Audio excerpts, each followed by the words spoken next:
Lebanon adalah sebuah negara kecil, unik dalam kerangka ekonomi dan kompleks dalam komposisi politik dan budaya. Ia memiliki ekonomi komersial yang cukup baik, tetapi ekonomi di negara itu dipaksa untuk merangkul tidak hanya usaha bebas, tetapi juga ukuran besar feodalisme politik dan sektarianisme. Negara ini cukup miskin dalam hal sumber daya alam, namun memiliki sistem perbankan internasional kelas dunia yang tetap stabil dan tangguh ketika konflik derajat yang parah. Geografi juga telah bermurah hati kepada Lebanon, menyediakan dengan pemandangan dan keindahan alam yang memberikan potensi untuk menjadi salah satu wisata terbesar ataupun objek wisata di Timur Tengah. Namun sangat disayangkan pemandangan yang indah dan potensial dari panorama alam tersebut seakan harus terhalang oleh peperangan dan konflik yang kerap kali terjadi di negara ini. Terlebih konflik perang saudara yang terjadi antara tahun 1975 hingga 1990. Yang kemudian menarik untuk dibahas adalah kompleksitas konflik tersebut. Mulai dari permasalahan yang terjadi di dalamnya sampai pihak-pihak yang terlibat, baik langsung maupun secara tidak langsung. Karena jika memang murni merupakan perang saudara, mengapa membutuhkan waktu yang begitu lama untuk mengakhirinya? Sejak tahun 1975 hingga 1990, Lebanon terlibat dalam perang saudara antara kelompok-kelompok yang bersaingan dan didukung oleh sejumlah negara tetangga. Orang-orang Kristen Maronit yang dipimpin oleh Partai Falangis dan milisi mula-mula bersekutu dengan Suriah dan kemudian dengan Israel, yang mendukung mereka dengan senjata dan latihan untuk memerangi fraksi PLO, Organisasi Pembebasan Palestina. Sementara itu fraksi-fraksi yang lainnya bersekutu dengan Suriah, Iran, dan negara-negara lain di wilayah itu. Selain itu, sejak tahun 1978 Israel telah melatih, mempersenjatai, memasok, dan menyediakan seragam bagi tentara Kristen Lebanon Selatan yang dipimpin oleh Saad Haddad.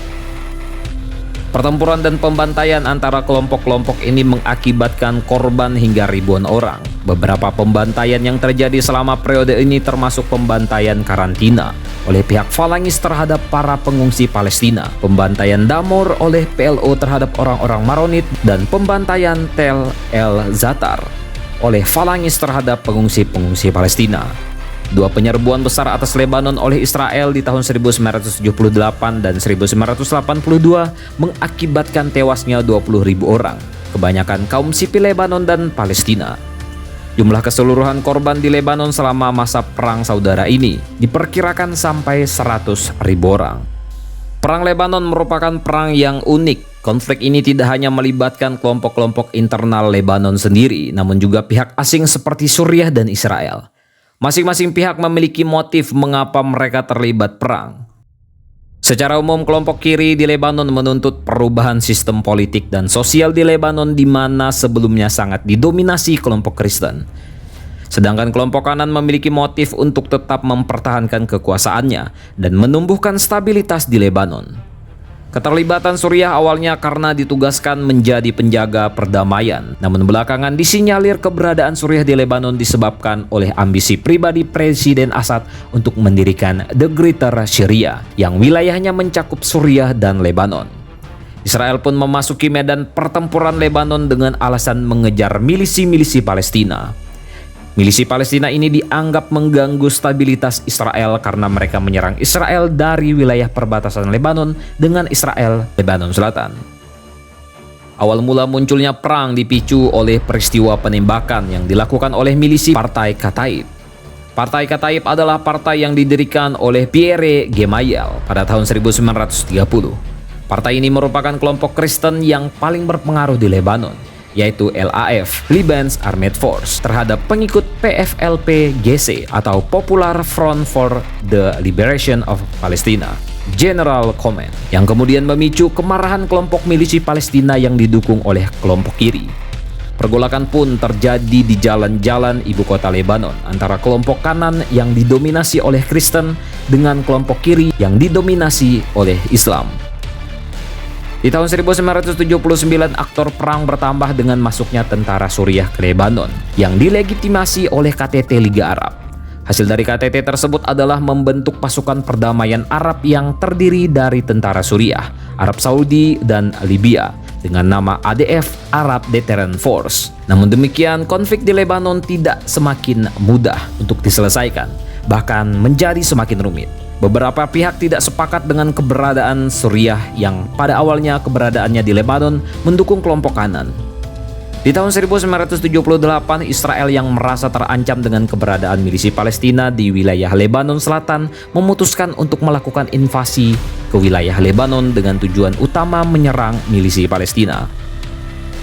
Di tahun 1989, anggota parlemen Lebanon mengadakan perundingan di Taif, Arab Saudi, yang menghasilkan Taif Accord. Namun kesepakatan itu ditolak oleh Aoun. Di tahun 1990, Suriah mendapatkan legitimasi untuk menyerang Jenderal Aoun. Akhirnya, pemerintahan Aoun pun jatuh dan ia melarikan diri ke Prancis. Perjanjian Taif adalah kesepakatan yang mengakhiri perang saudara jangka panjang di Lebanon.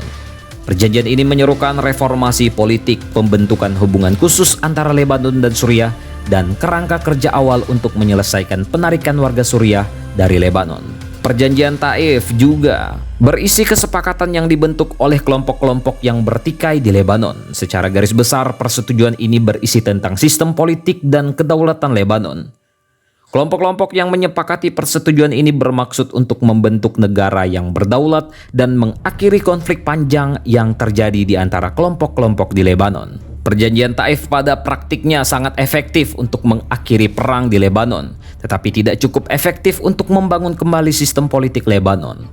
Akibatnya, persetujuan ini hanya berorientasi proses penyelesaian perang, bukan hasil akhirnya. Perjanjian ini secara jangka pendek berhasil untuk meredam konflik dan menciptakan stabilitas di Lebanon.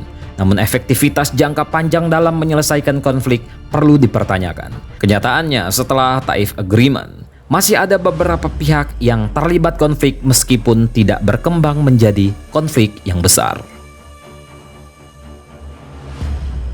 Tentang ini bagaimana menurut kalian, coy?